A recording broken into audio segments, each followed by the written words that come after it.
All right. Hi, my name is Tyler Leffler, and I'm giving my 3-minute video report on my paper.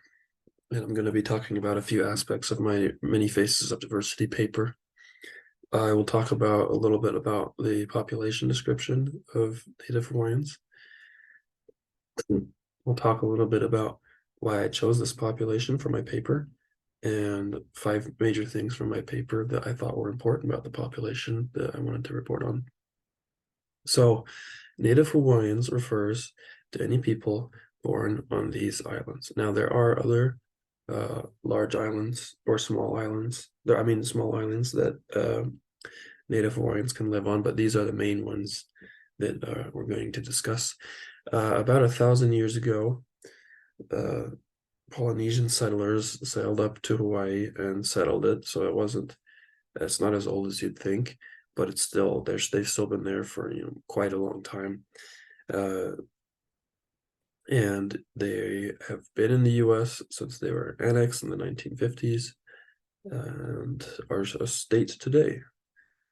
So I chose this population because I am going out with somebody who I really like, who's from the island of Kauai, which is on the far top left. I visited Oahu and Kauai and I just loved it, and I'm really interested in their food. So 5 major things about the population that I would talk about. Firstly, diverse genetics. This population has a lot of different cultural influences and ethnic influences. There are people from Japan, England, America, uh, China. There's a lot of Asian influence, Filipino people, and so most people there that I've met, they're not just pure Hawaiian, but they're a mix of one, two, three, four more races or origins.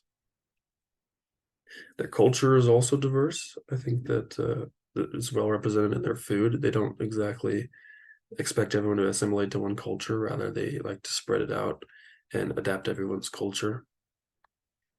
They're very family-centered. Ohana is a term they like to use. They have strong family connections. Family is very important to them. Because of rising housing costs, they've been kind of forced to migrate to the US on the mainland a little more. And that's something to consider, that they may not want to be on the mainland. They may want to be back home. Uh, and they have a less stressed demeanor than we do. They have a different worldview. They have a better connection with nature, and they find more time to relax, which some people may interpret as lazy, but really it's just their way of thinking. Yeah, that concludes my 3-minute presentation.